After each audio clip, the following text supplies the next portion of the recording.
Hello guys, this is Wicked Review episode 1 where we revisit topics you might have missed during the previous week. So first off, let's talk about music. Anguka Nayo by Wadagliz is back on YouTube as of the 21st of December after being taken down on the 14th of this month. The reasons for taking it down were somewhat unclear, and fans were speculating that this could be due to revenue division or copyright claims. Some reasons why YouTube can take down songs even after they've been uploaded for months usually vary, and so some of them which I think were relevant to this video include one, unauthorized use of samples or melodies. Artists often face copyright claims if their song contains uncleared samples or melodies from other works, even if initially undetected. Right holders can file claims later, and Anguka Nayo has borrowed beats from DJ Cream's Kufa Juu.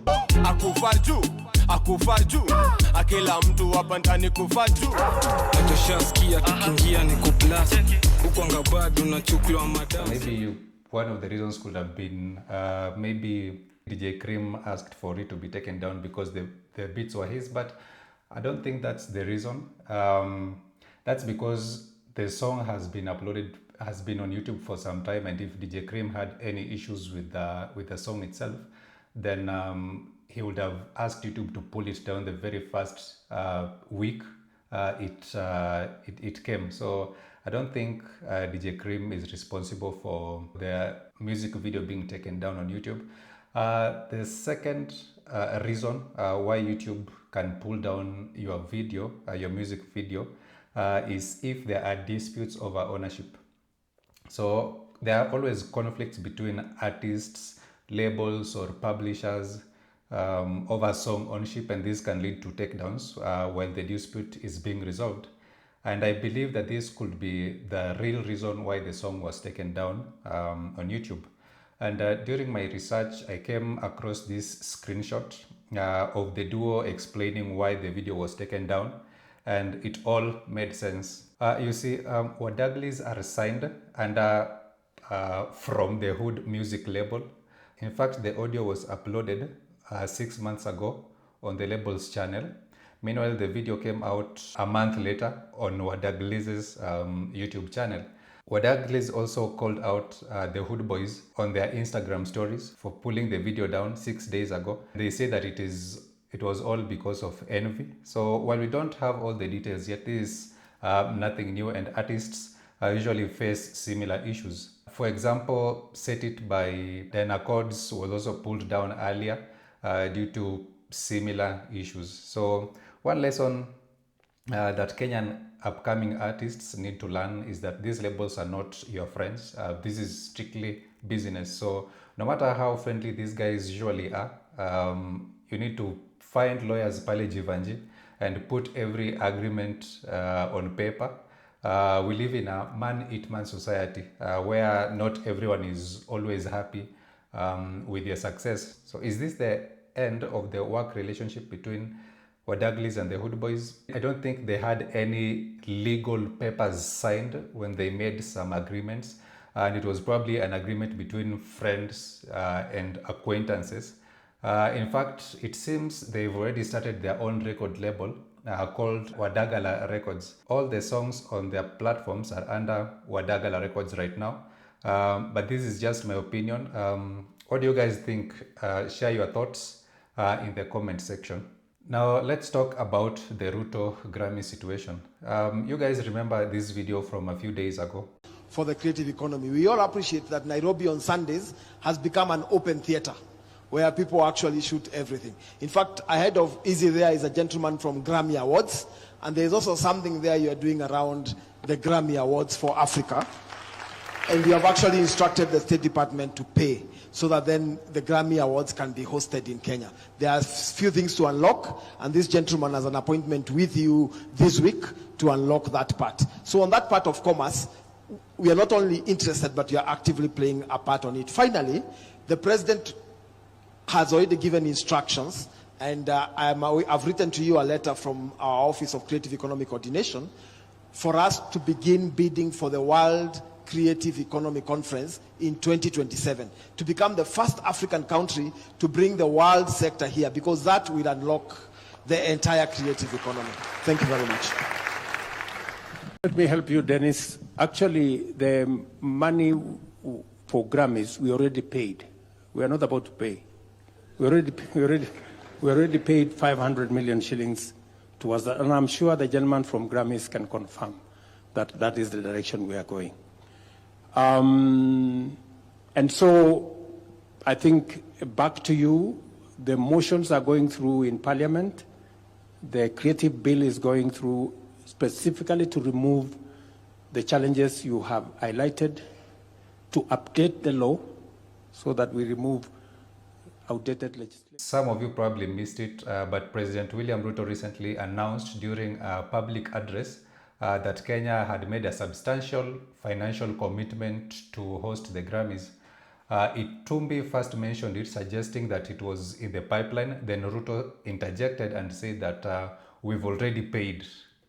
Of course, there were mixed reactions from Kenyans, people saying that the money should have been put into something else to help solve Kenya's problems.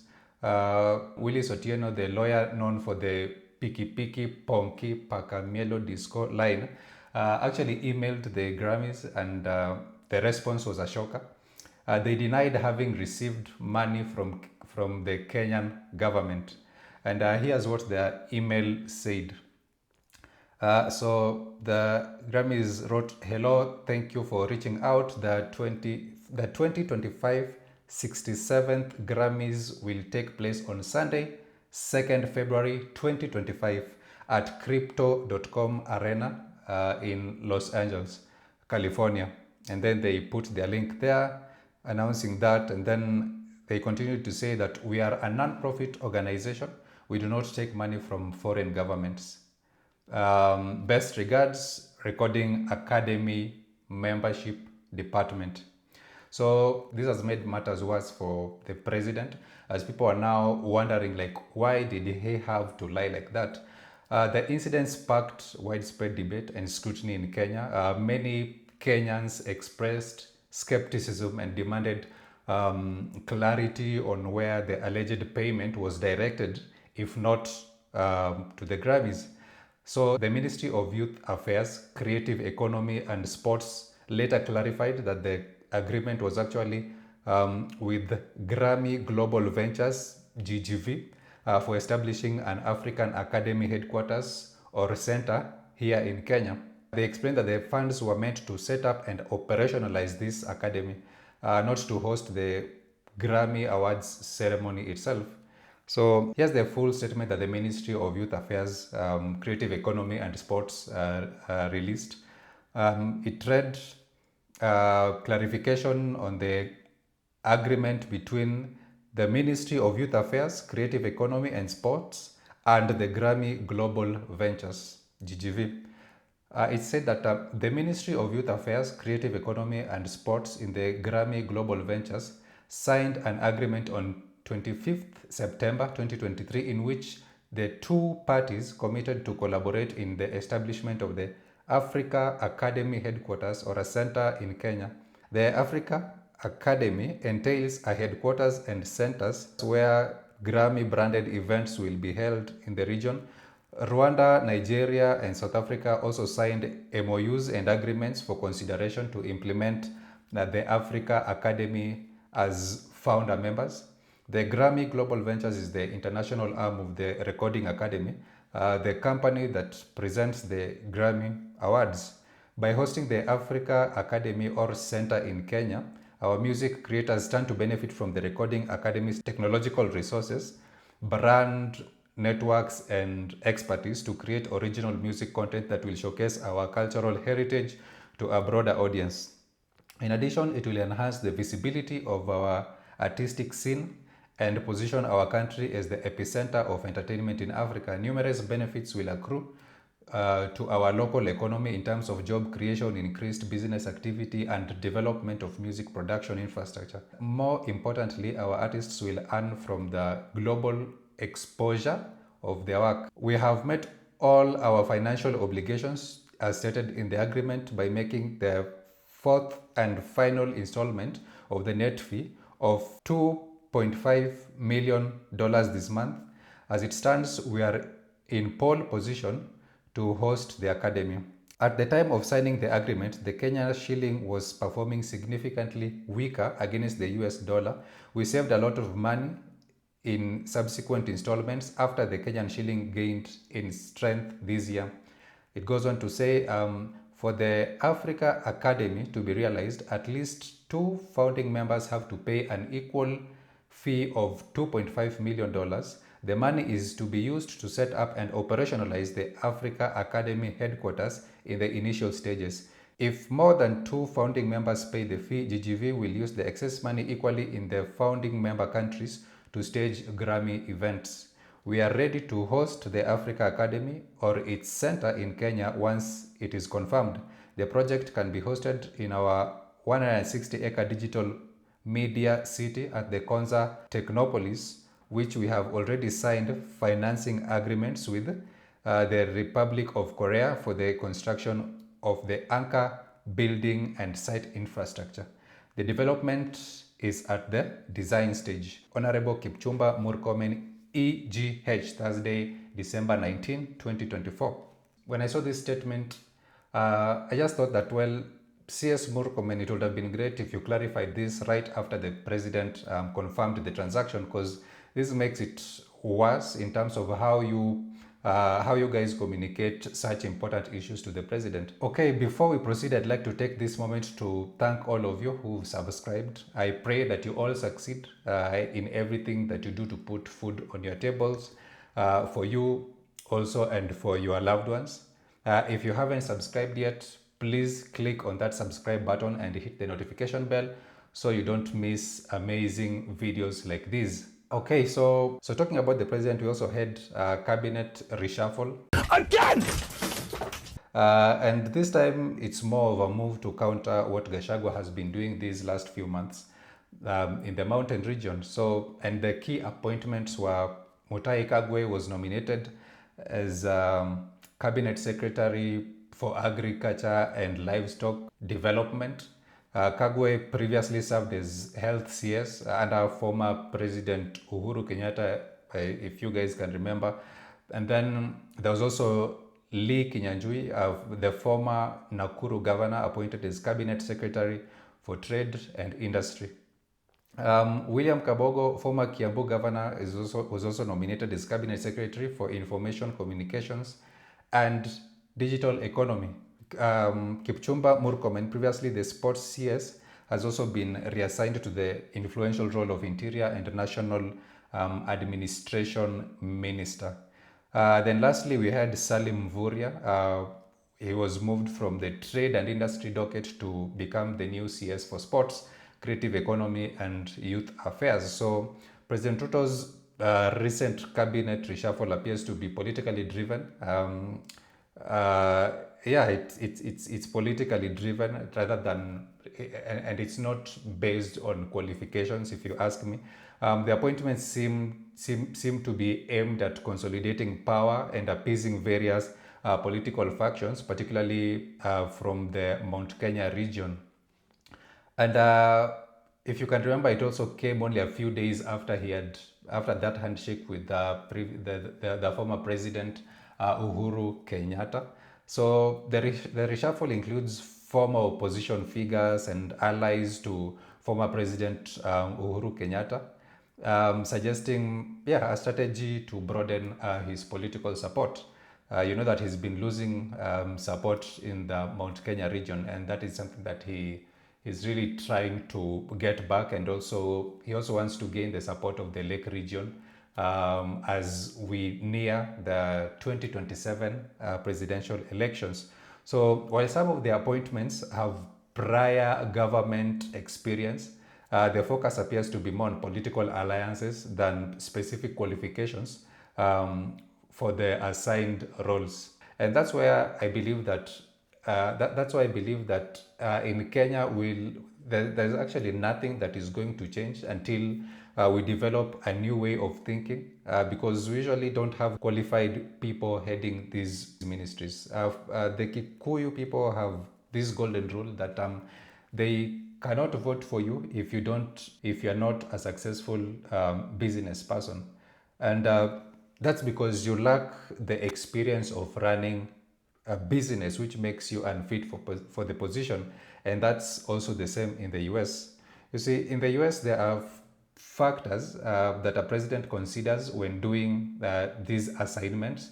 And one of them is usually agency-specific standards. And I don't mean that politics in the US are not also considered when doing these appointments. Of course, politics, you have to be aligned with the president who is doing these appointments, and you have to believe in their agenda. But then there's also something else that's important, and that is the agency's specific standards, which need to be considered when doing these appointments. So agency-specific standards in the US federal government mean that each agency can set its own rules for who can be hired or appointed to certain positions. You cannot be appointed to head or work in a specific agency if you don't meet their particular requirements. For example, you might need a certain number of years working in a related field. Some roles might require specific degrees. You can't become a scientific advisor if you don't have the relevant scientific education. Then also agencies often look for particular abilities. You can't be appointed to a cybersecurity position if you don't have demonstrable skills in that area. Some jobs need professional certifications. You can't lead certain financial departments if you don't have relevant financial certifications. But if you look at Kenya, our constitution requires cabinet secretaries to have post-secondary education. That's it. For you to be a CS, you just need a degree, and that's it. No experience in any field, nothing. And the current president has also encountered the consequences of this limitation. As you can remember this video from a year ago. Many of you, the people I speak to, don't even know what is going on in your ministries or departments. You have very scanty information.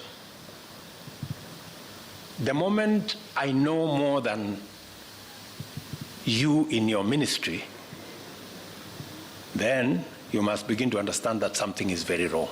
How do you run a ministry or a department or a parastatal if you have no information?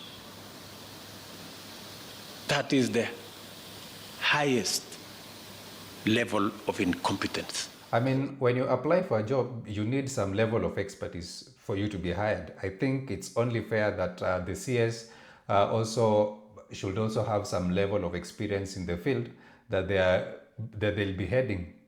Otherwise, the president will keep on reshuffling his cabinet secretaries but still end up with the same results, which is really heartbreaking. And speaking of heartbreaking, someone was heartbroken during the Obina TV interview. I was heartbroken to see a fellow boy child being destroyed by his girlfriend live on camera. And that thing was really heartbreaking, my friends. So Alma publicly expressed frustration about financially supporting Gift. She claimed that Gift moved into her house and she has been paying for everything, including rent. She stated that she was tired of providing for Gift and suggested they need time apart for him to become more independent. Gift defended himself, saying that his creative contributions have added value to their brand and content, and this is something that Obina also agreed. He said that he doesn't take Alma's comments negatively and praised her for being supportive. Now, the situation has sparked a lot of debate on social media, with some section criticizing Alma for publicly embarrassing Gift and argue that relationships involve mutual support beyond finances. Others support Alma, saying that she has a right to demand equal contribution in the relationship. So in case you missed it, here are the highlights of the interview. honestly, yeah, she's my girlfriend. She's been my girlfriend for the past 2 years. Now, the fact that she's submissive, the fact that, of course, kuna kuanga na ups and downs. Okay. So, at a time kuna issue serious, there's always one thing that I always ask myself. Does the good outweigh the bad, or the bad outweighs the good? Okay. Do you get my point? So in this case, the bad doesn't outweigh the good. Do you get my point? So it doesn't matter whatever she did, whatever she's done, but kama ni kitu yenye naweza keti chini ni reason. Yeah, nitasema What can make you break up? What can make you leave her? Mrs. Kugongewa ndio itakuwa noma. Wewe bila hata nikuuliza swali moja. Nilikuwa na watch the previous show na Mamito. Okay. And you introduced us. Yes. And you asked a question. Mm-hmm. Who is the man in this relationship? Why did you ask that question? It gets to a point where, as a woman, unachoka kufanya kila kitu. It's fine, sio kila mtu anakuanga able, but you can't stay with a person for a very long time. Tuseme like 3 years, 2 years. After 2 years, you're still providing as a woman. Mm-hmm. Even if it's providing half, that is providing. Tukipatana na gift, alikuwa tu ana work somewhere. And I was an influencer. Nimekuwa influencer for a long time, since 2020 hapo.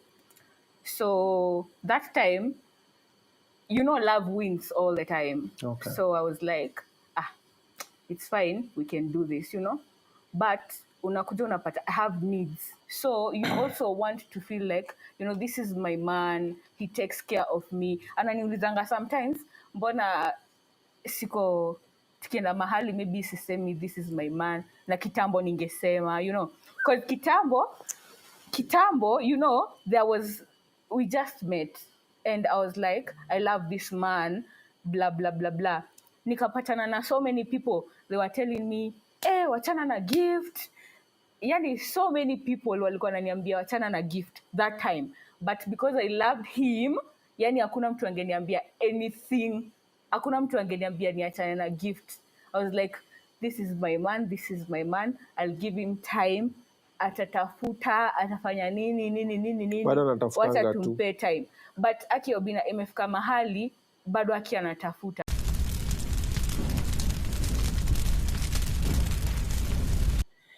Sasa second year same thing, unapata tunakuwa sasa tumeanza kukua na so many arguments, because I'm like, why am I still, mbona bado ninalipa rent, mbona bado ninalipa hii, mbona bado ninalipa hii, why bado am I fueling the car, why am I still doing this and this?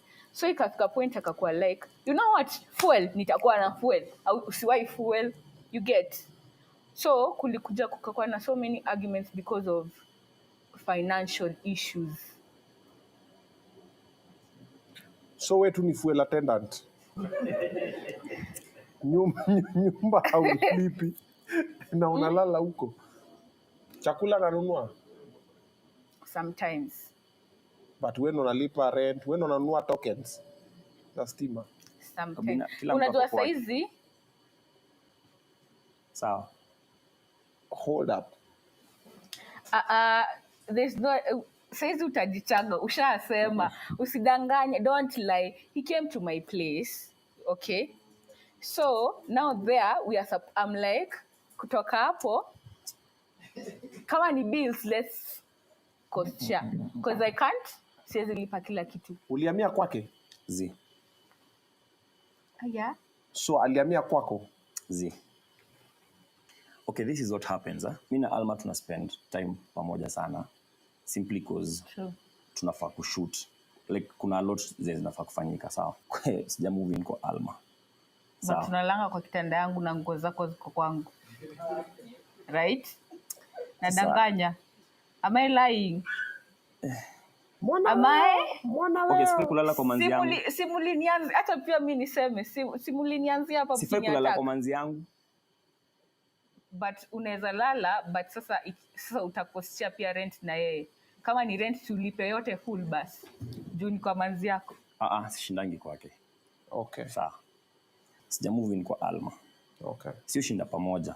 Job ndo imefanya, job tunadu imefanya ina happen hiyo. Like utapata kuna time anaweza ni show ni aje kesho kuna shoot masaa fulani. Na maybe nimekuwa nikiwork overnight. Juu kuna time inabidi ninaenda job overnight. Understand? So by the time nafikiria nifikia mtaani doze ikiweza fika asubuhi, trust me, kwa mketa kwa challenge. You get my point? So ina happen such kind of a way.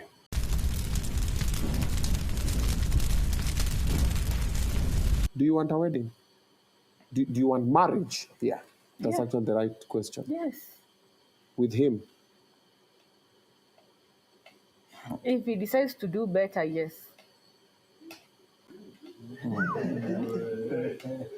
Yes. If he decides to do better, yes. I think Gift, makosa yake tu ni amekuwa kwa comfort zone, amekuwa tu Mebaki tu kwa zawadi. Unajua amekuwa tu amekuwa tu like, you know. Mimi zawadi. Niko comfortable nini. Hard nigga. And that's the wrong part now.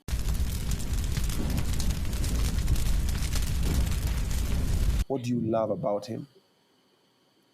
The only thing I love about him is the fact that he puts me first, like ananifikirianga wa kwanza all the time, you know. And also he listens to me. Upange Gift. What do you love about her? The main thing, she's very, very supportive. So, she's very, very supportive. Now, the fact that yeye kunipush hivyo sijaichukulia negatively. So, she's just someone else.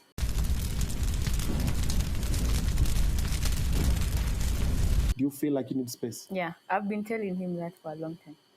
Oh, wow. I agree to separate him for a bit to understand each other. Okay. To understand what is it that you're doing. You know, he can testify. I told him, imagine if you move to your own place, utajiskuma, utashanga. Okay. Utajiskuma sana, utashanga kama ni wewe umefanya hizi vitu zote. Okay. Saizi you can think huwezi fanya, but the moment you just start, so me it's not even a matter of tupeane space nini. Mimi nataka tu mtu ajitume na mtu anionyeshe here I'm safe and I can stay here forever.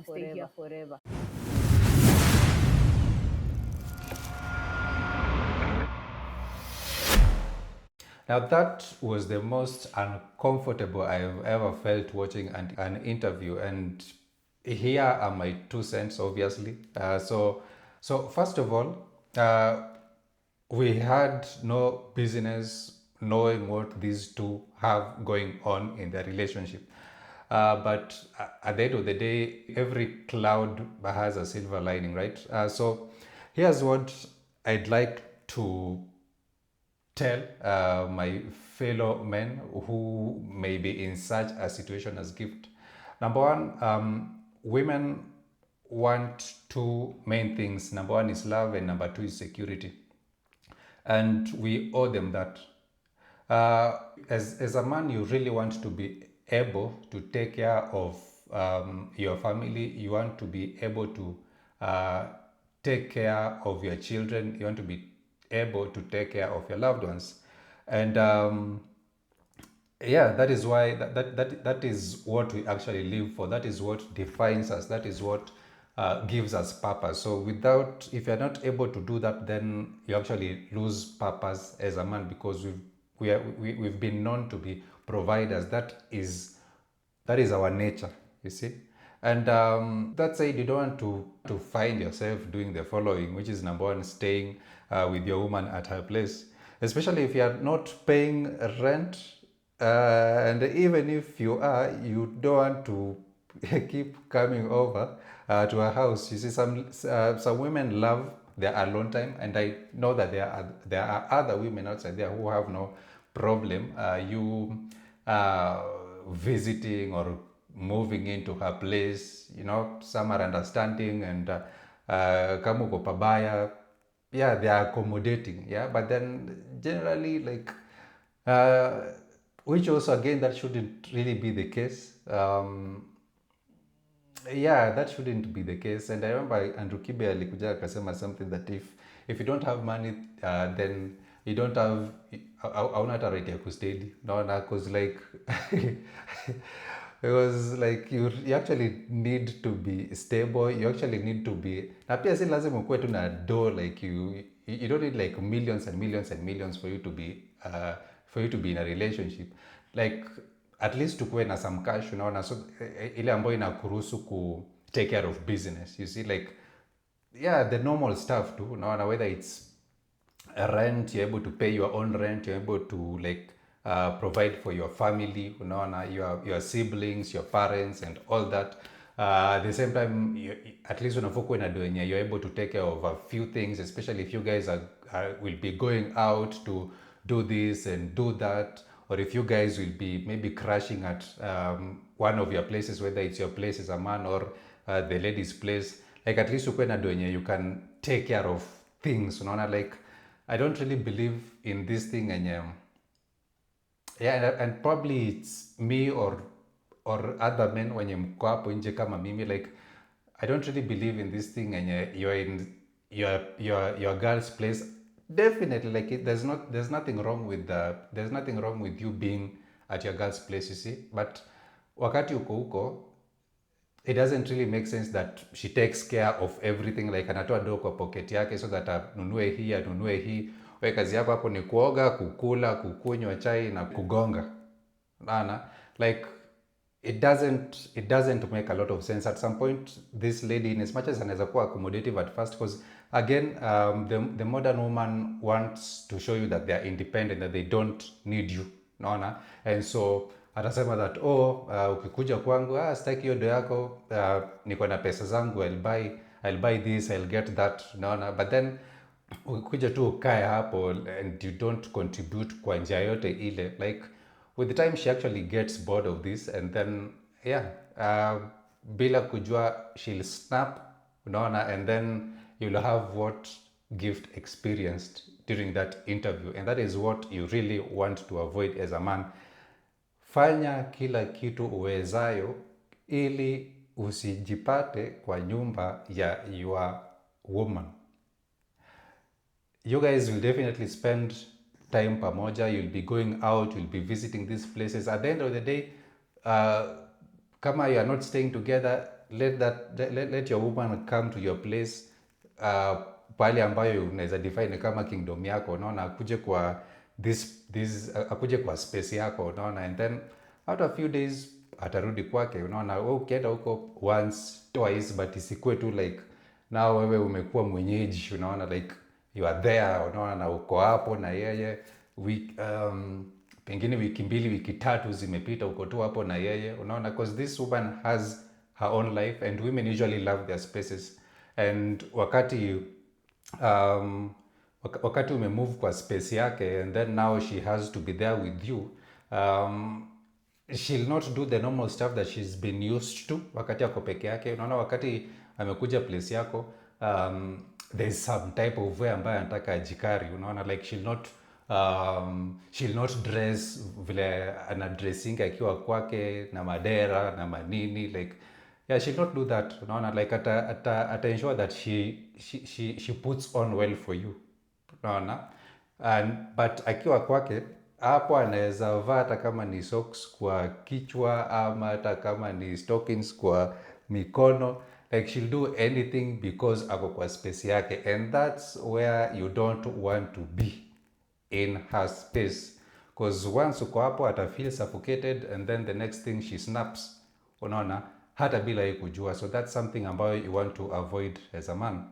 So yeah, there's that. You don't want to move to her place, and then you also don't want her to be spending pesa yake whenever you guys are together, because akispend pesa yake anaweza kuwa comfortable doing that, because women naturally ni watu wanapenda kugiftiana, unaona, like they like buying stuff, and if she's not buying stuff for herself, she's buying stuff for the person that she loves. She's buying stuff for you, naona, and it's okay if it is coming from the bottom of her heart, but at the same time you don't want to make it a habit so that wewe kazi yako ni kubaiwa tu, like she's just buying stuff kitoka nje, like she's paying for this, she's paying for that.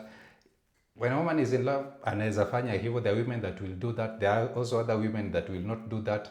So whether anapenda kufanya hivyo ama pendi kufanya hivyo, take charge as a man, like don't allow her to pay for stuff, unaona, like even in the littlest of things, whether ni groceries ni umeenda kubai uko nje, like wakati anataka kulipa mwambie no, let me just pay for it, unaona, na ulipie, unaona, like it gives you some respect, unaona. But when you make it a habit that she's buying everything all the time, and you guy we kazi yako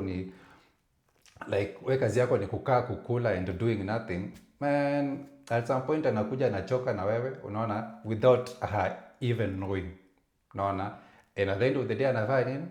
Ana snap.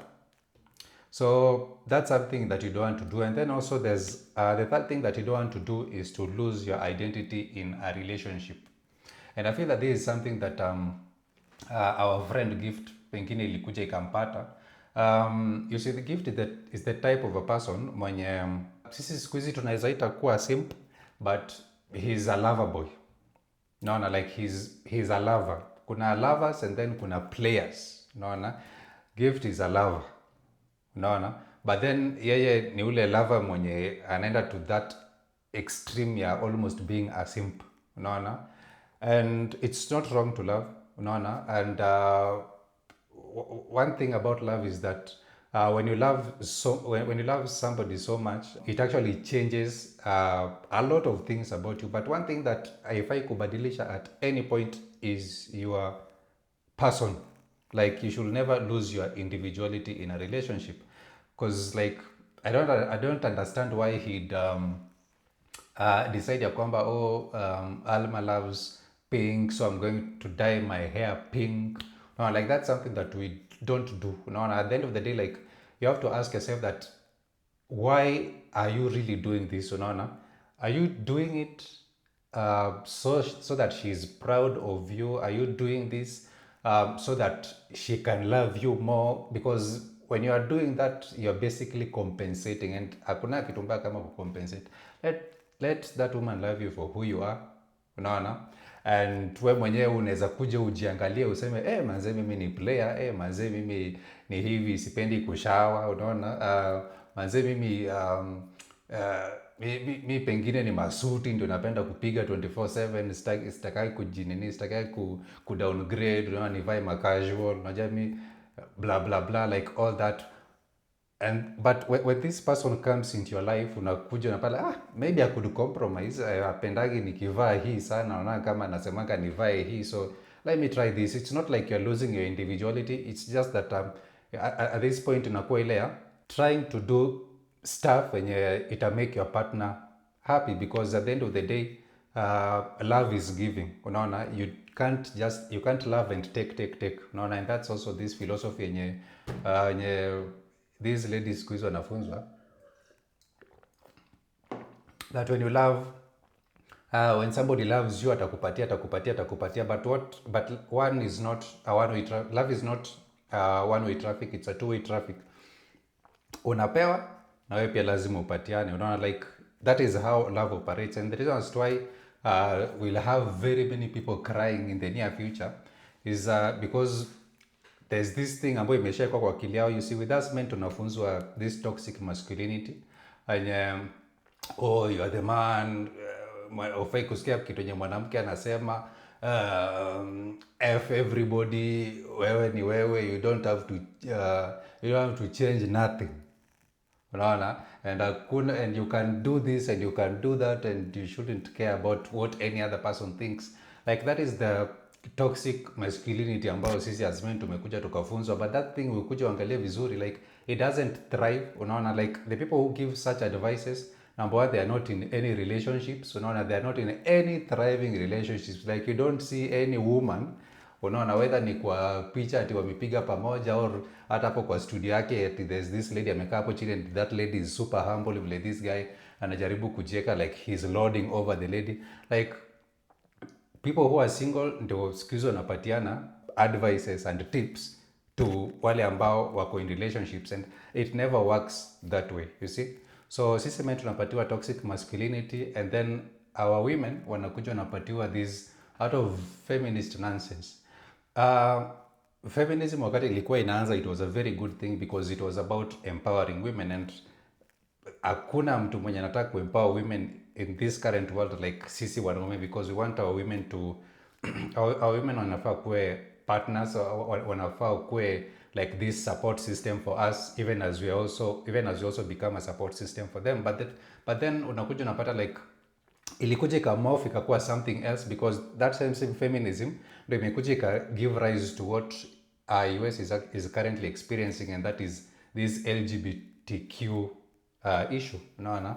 And to them imekuwa very worse, because now inabidi unapata situations where wanaume wanakuja like mwanaume unaweza amka any day, unaona, any day unaweza amka alafu useme kwamba manze nimeamka leo asubuhi alafu nasikia tu nikaa mimi ni mdenge, unaona. And then with hiyo thinking ambayo umekuwa nayo, umeruhusiwa kwenda to choo ya ladies, unaona, simply because uko na freedom yako to be who you are, and you have that freedom to express who you are. So vitu kama hizo like imekuja ikaleta a lot of confusion, and one thing ambayo nimekuja nika notice is that it's the men ndio wanakuja wanaingia kwa hizo choo za ladies, but you'll not find ladies wakiingia choo ya wanaume, wale ambao wana feel like mazee nimeamka alafu leo nasikia tu nika mimi ni mori, na nimeamka nikasikia tu nika mimi ni kimwanaume, naona like that doesn't happen. It's just the other way around. So like this feminism at the end of the day ukuja uangalie, it is doing more damage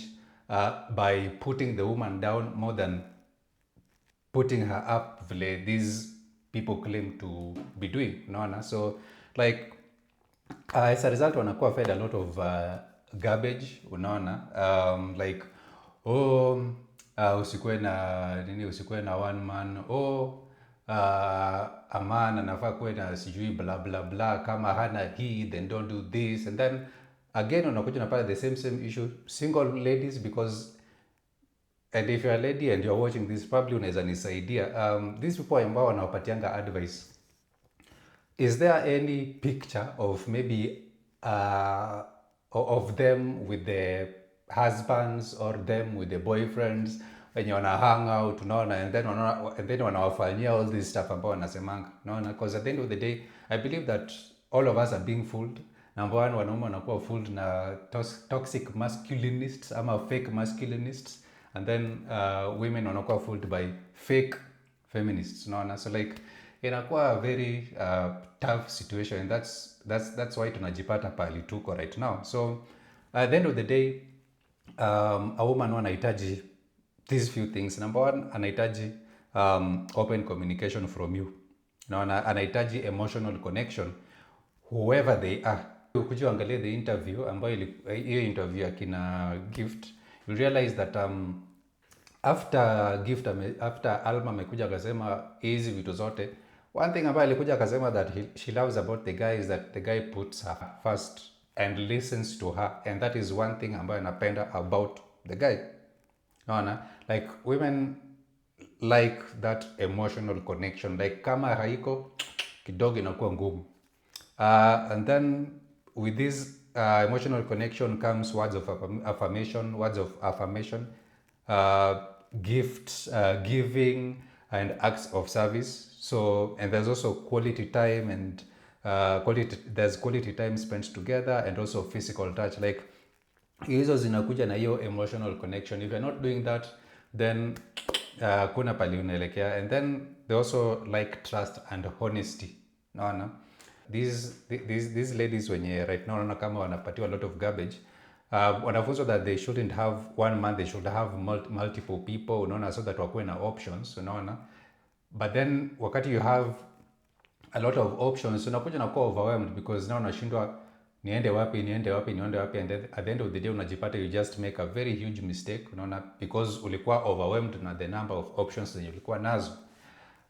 So while wanataka trust, sisi pia tunataka hiyo trust, unaona. Like let there be trust, unaona, so that isikuwe that as a man you're making all these decisions, you are making you're going against even your own nature, unaona, so that you are true to this person and all that, and then only for you to realize that hey man, number one, you don't have access to like aujui hata password yake, and number two, pengine anaweza kuwa huko nje doing a lot of not very good things. The bottom line is like, let there be trust, let there be mutual trust, unaona, and let us all create this environment ambayo there's trust within this relationship. So trust and honesty is important to ladies. And then pia wanatakanga secure attachment, which allows you guys to feel at ease and support each other while accepting responsibility for your actions and respecting each other's boundaries. So like your secure attachment inakuanga very muhimu for them, so that they don't feel like you're always doubting them, so that they don't always feel like they're responsible for your happiness, na vitu kama hizo.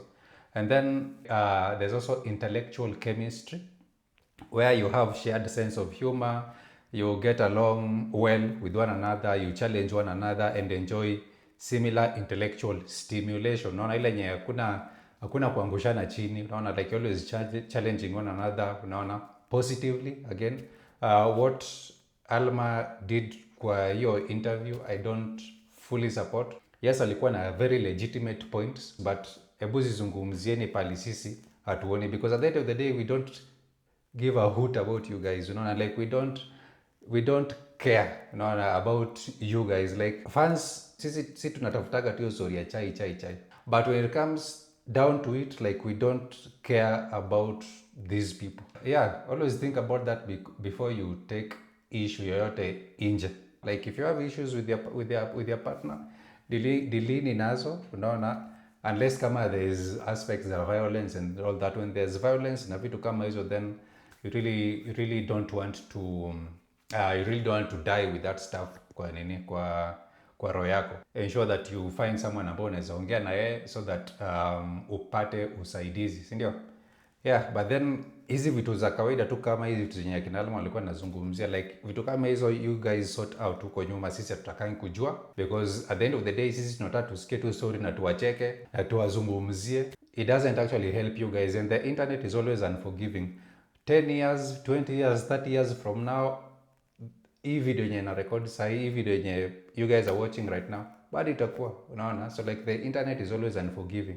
Ile kitu ambayo umefanya today kwa internet, bado itakuhaunt hata 50 years from now. So yeah, I'm just saying, like, make wise decisions when it comes to internet things. And then physical intimacy is also important for ladies, and then appreciation and respect, and lastly growth. If you listen to what Alma said hapo mwisho, alikuja akasema that all she wants is mtu ajitume, so that I feel that ako secure, I feel like hapa pali yako she's good, unaona, and not just today but forever. Like women love hizo vitu mbili zilikuwa nimesema hapo juu, love and security. And then you also want to be very very intelligent, so that you are able to see any red flags zenye zitakuja, unaona, along the way. Because ukisikiza what Gift alikuja akasema, in as much as he was complaining that sikuishiwa happy birthday, siku giftiwa during this during my birthday, blah blah blah, still alikuja akasema somewhere in the interview that he wasn't surprised that Alma did not gift him, unaona, and he said that he wasn't actually expecting it. Akasema he was actually surprised when alikuja akapata text that HBD to you, which means happy birthday to you, kwa wale ambao tunajaribu kujua hizi vitu, unaona. So if he wasn't expecting it, then it means that kuna vitu zenye zilikuwa zishafanyika before this. So to me, I actually thought to myself that maybe this thing ilikuwa imeshaisha hata before ikuje hapa kwa before hata wakuje kwa interview, unaona. And one of the things zenye Aubin alisema wakati interview ilikuwa inaanza, before these guys talked, was that these guys watachana, wanapendana, lakini kwa kila relationship watawachana. Relax guys.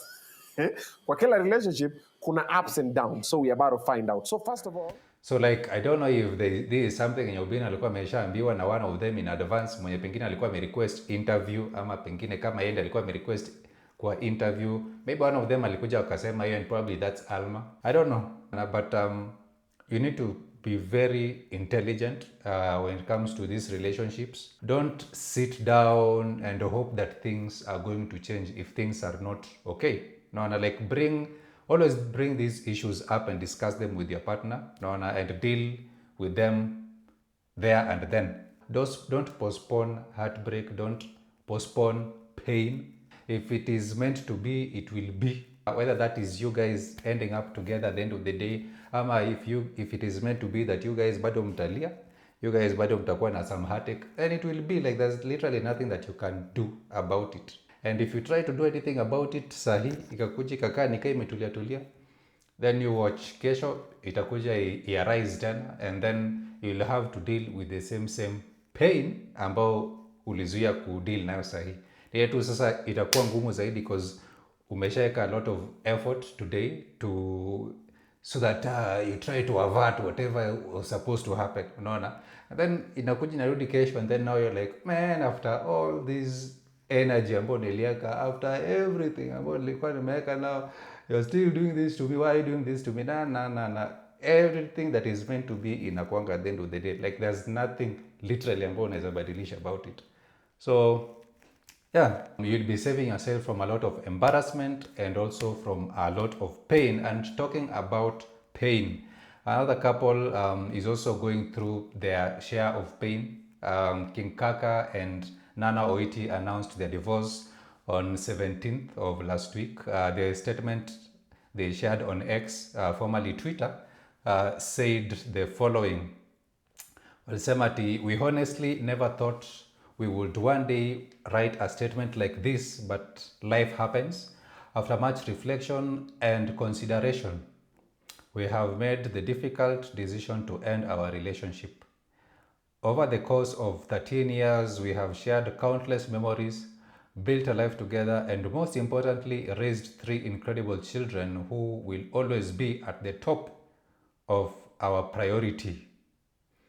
This decision was not made lightly, and we remain deeply committed to maintaining a respectful and supportive relationship as we move forward separately. As public figures, we recognize that our personal lives may attract attention, but we kindly ask for privacy and understanding during this time as we navigate this transition as a family.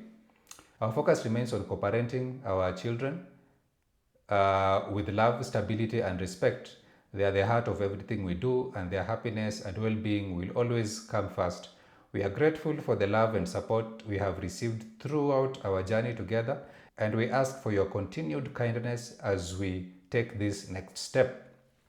This is a joint decision made with mutual respect, and we look forward to embracing the future as individuals while continuing to co-parent with the same partnership and dedication we've always had. Thank you for respecting our privacy, Nini, Nana, Owiti, and King Kaka. That was the statement that was released on Twitter. And of course, this is not easy for everyone involved, and that's the last thing any couple would imagine going through. That is divorce. So King Kaka was someone I admired growing up. I remember singing his song Promised Land. Ile wimbo ilikuwa inaimbaje? Kama nimeisahau, but it was one of my favorite songs za King Kaka, and I'd sing it like word for word. At the end of the day, whether you have millions of followers or have millions in your bank account, you'll still be tested by life. We don't actually make mistakes. We only make the best decisions ambazo tungeweza kumake at that time. So that means that whether you can do life, whether you are able to do life again, so that urudi back to this point and you'll make some decision, you'll still make the same decision. Like there's literally nothing ambao unaweza fanya, like that is the best decision ambao unaweza make at that time as you, because hiyo ndio age yako, that is the level of experience ambao umekuwa nayo in life. Like that is the best decision that you're ever going to make at that point, and if you ever redo life again, you still make the same decision. And ama hizo ndo zinakuaga uh, the reasons za nini za deja vu, hizo episodes za deja vu, si ndio? Ile yenye something happens about afu unasema wa nishaifanya hii kitu. Naona I don't know whether that's the thing or not. At the end of the day, ukifanya life tena, you'll make the same decision that you made today. Naona, so be kind to yourself. In life, we learn through the decisions that we make. We don't have, whether they are wise or foolish decisions, we don't have a teacher mwenye anatuambiaga ati aya kanyaga hapa usikanyage hapa, date this lady, don't date this one, fanya hivi usifanye hivi. Like, we don't have a teacher that does that. We make decisions. At the end of the day, we learn based on these decisions that we continue to make. So be kind to yourself, pick yourself up, and go get it. You are the king and queen kwa life yako, and thank you for never giving up. We've all had it difficult. Hii maisha ambayo tumeishi, naona si kila msemo amekuwa nayo soft. Kuna wale ambao wamekuwa nayo rahisi kidogo, kuna wale ambao yao imekuwa too difficult, unaona. And the fact that yours has been difficult and you are still here today simply shows that, number one, you are strong, you are a king of your own life, you are a queen of your own life. That's it, guys. See you in the next video. Have a great week, and above all, Merry Christmas.